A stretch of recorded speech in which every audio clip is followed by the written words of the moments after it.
It started with bubbles. Thousands of them, cascading over the edge of my pool like a foamy tidal wave, spilling onto the deck, creeping towards my lawn. At first, I thought I was hallucinating. Maybe I had left some chlorine tablets in too long, or perhaps there was some freak chemical reaction I didn't know about. But then I saw it, sudsy streaks leading away from the pool, a telltale white residue on the pavement, and a familiar shadow in the security footage. There she was, in all her glory, Karen, the self-appointed dictator of the HOA, dumping an entire box of industrial-strength detergent straight into my pool. A fresh wave of rage boiled inside me as I watched her shake the empty container over the water, ensuring every last grain of soap had dissolved into my once pristine backyard oasis. Then, as if she hadn't just committed an act of suburban terrorism, she strutted away like she'd done the neighborhood a favor. I clenched my jaw so hard I thought my teeth might crack. This wasn't the first time Karen had overstepped, but this was personal. She had been after me for months, constantly citing bogus HOA violations, despite the fact that my house wasn't even part of the HOA. My crime? Refusing to bow to her ridiculous rules. The wrong shade of patio furniture? Fine. My mailbox wasn't community standard? Another fine. My lawn was too natural? Apparently, having a lawn that wasn't chemically altered into a golf course was an offense. But this time, she had crossed a line. The doorbell rang, pulling me from my murderous thoughts. It was Matt, my best friend and an unfortunate witness to my morning meltdown. He took one look at the foamy disaster and nearly doubled over laughing. "Dude, did you install a hot tub overnight and forget to invite me?" he wheezed, hands on his knees. I glared at him before jabbing a finger at my phone screen. "Karen." His laughter cut off like a switch. He grabbed the phone, squinting at the footage before letting out a low whistle. "Oh, she's really outdone herself this time. Yeah. I'm about 5 seconds away from turning her yard into a swamp." Matt stroked his chin, pretending to consider the idea. A tempting thought. But let's go bigger. I frowned. Bigger. A slow grin spread across his face. "HOA meetings today, right?" I exhaled sharply, my mind already jumping ahead. Karen would be there, basking in her self-imposed authority, dictating her latest demands to the miserable homeowners forced to endure her reign. Maybe she thought she could get away with this because she assumed I wouldn't retaliate. That was her first mistake. By the time we arrived at the community center, the room was already packed. Rows of folding chairs were filled with neighbors, some looking as worn down as prisoners in a never-ending trial, others wearing the forced politeness of people who knew better than to cross Karen. At the front of the room, she stood like a queen addressing her court, her perfectly coiffed blonde bob unmoving despite the ceiling fan whirring overhead. And as I was saying, Karen's voice rang out, "We must enforce stricter visual standards for our community. There have been violations." Her eyes flicked to me with the subtlety of a car alarm. "Some people believe they are above the rules." I raised my hand. "I have a question." Karen sighed, as if already exhausted by my existence. "Yes, Jake." I stood, holding up my phone. "Would you say that dumping industrial-strength detergent into someone's personal property qualifies as a violation?" A murmur rippled through the crowd. Karen's smile didn't falter, but I saw the way her fingers twitched slightly, gripping the clipboard in front of her. "I don't know what you're implying, but if you're referring to that," she waved a dismissive hand, "incident with your pool, I was merely helping to maintain neighborhood cleanliness. You should thank me, really." I took a deep breath, forcing myself to keep my voice level. "I have security footage of you doing it." The murmuring turned into a low chuckle from some of the less HOA-loyal members of the audience. Karen's expression didn't waver, but I saw it, the tiniest flicker of something behind her eyes. Panic? Maybe. "Security footage can be misleading," she said smoothly. "And let's not forget, your pool has been a topic of concern for months. Perhaps this is a sign you should consider redesigning it to better fit community standards." Matt, sitting beside me, muttered under his breath, Oh, she's good. Evil, but good. I exhaled through my nose. So, just to clarify, you think dumping soap into my private pool was justified because you don't like how it looks? Karen's lips pressed into a thin line. I think we should focus on the bigger picture here. I turned to the crowd. Raise your hand if you think Karen is completely full of. All right, that's enough, Karen cut in sharply. If you have an issue, you're welcome to file a complaint through proper channels. Matt snorted. Like you actually process complaints that aren't your own. A few quiet laughs slipped out from the back of the room. Karen straightened, regaining her poise. If there's nothing else, I'd like to move on to the next agenda item. I gritted my teeth. She was getting away with it. Again. But then, as I sat back down, Matt leaned over, eyes glinting with mischief. You know, he murmured, if you drain that pool right, all that soap's gotta go somewhere. I blinked at him, processing the suggestion. Then, slowly, a grin spread across my face. Karen wanted to play dirty? Fine. I could play dirty too. Draining a pool isn't exactly a covert operation, but with the right setup, it can be done smoothly. That's what I told myself as I stood there in the dead of night, staring at the hose snaking from my pool towards Karen's perfectly manicured lawn. Matt crouched beside me, watching the water trickle out, his grin wide and filled with anticipation. I hadn't even started the full drain yet, and already, I could imagine Karen's reaction when she woke up to find her pristine grass drowning in a sea of soapy water. It was poetic justice. It was beautiful. It was also slightly terrifying because if she caught me, she'd turn this into a federal case. The plan was simple. My pool, which had been turned into a bubble factory thanks to Karen's detergent stunt, needed to be emptied anyway. Draining it onto my own lawn wasn't an option unless I wanted my yard to turn into a swamp. So, logically, the next best place was the person responsible for the mess in the first place. My hose was perfectly positioned to release a steady flow of water, not enough to cause immediate alarm but enough to soak deep into the roots of her precious flower beds. The same flower beds she had spent years bragging about, the ones that won her the neighborhood's Best Lawn Award 5 years in a row. Matt nudged me. It's really working. You think she'll notice right away? I smirked. She'll notice when the sun comes up and she steps outside expecting perfection but finds a soap-covered disaster instead. We sat back, letting the plan unfold naturally.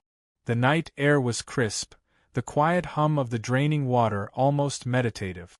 I half expected something to go wrong, for Karen to somehow sense the disturbance in her domain and come storming out of her house like a suburban Sith Lord. But nothing happened. The street remained silent, the houses dark.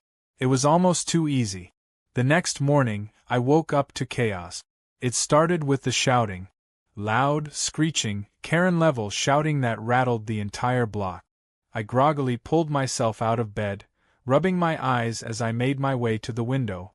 And there she was, standing in the middle of her lawn, arms flailing, her pristine landscape looking less like a professionally maintained paradise and more like an overflowing bubble bath. The foam had spread far beyond what I had anticipated. It wasn't just soaking her grass. It had spilled onto the sidewalk, creeping towards the neighboring houses. Some kids from down the street had already discovered the mess and were gleefully jumping into the thick patches of foam, treating it like a winter wonderland. Matt arrived at my house seconds later, nearly breathless from laughing. Dude, have you seen it? It's worse than we thought. I followed him outside, and that's when I truly took in the extent of the disaster. The detergent hadn't just soaked into Karen's lawn, it had traveled downhill, pooling into the yards of at least 4 other houses. White suds clung to fences, flower beds, and porches, turning the entire street into a scene straight out of a slapstick comedy.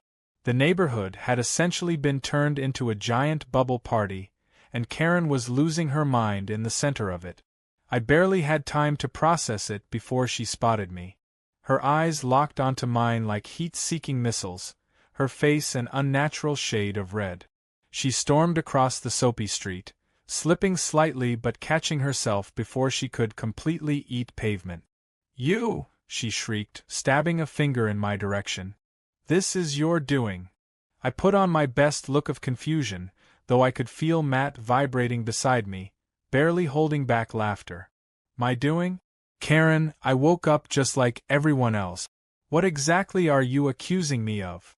She flailed her arms wildly, pointing at the devastation.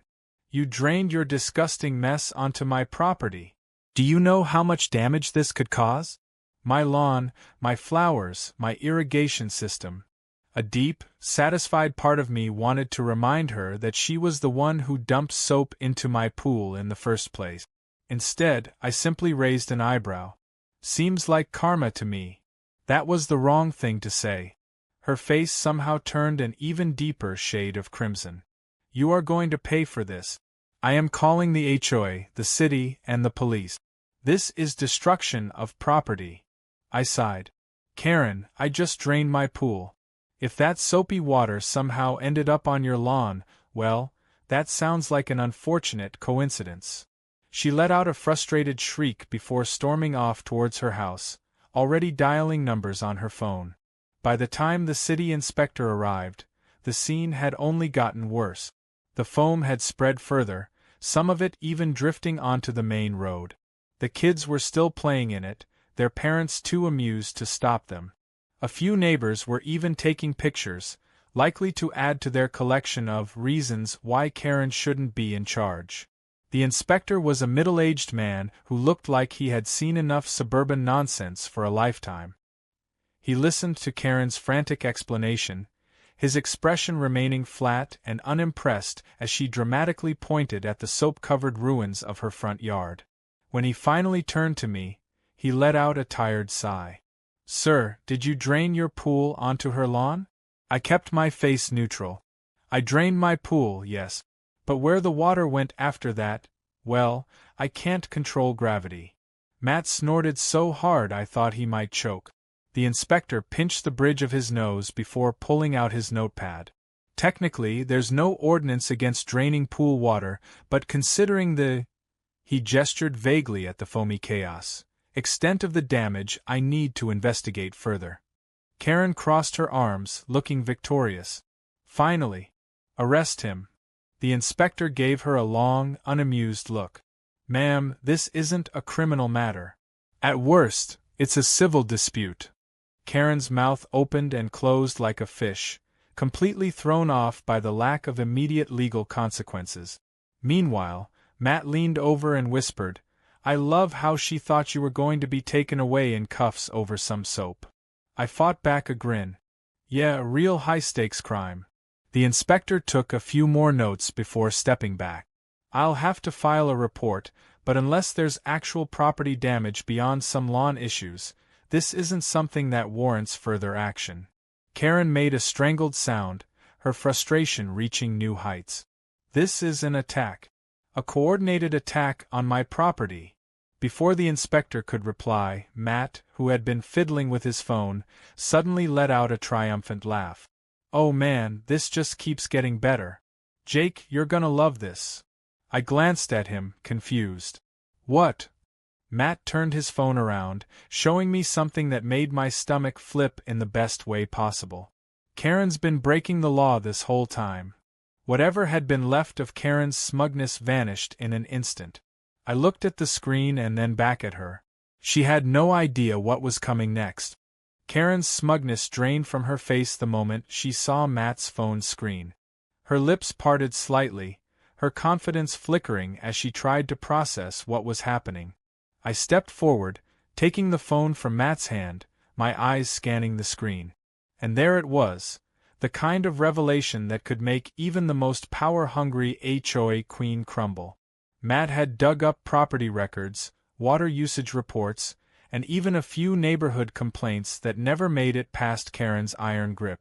It turned out that for years, she had been illegally diverting city water into her lawn irrigation system, bypassing regulations and racking up a bill that she had never actually paid.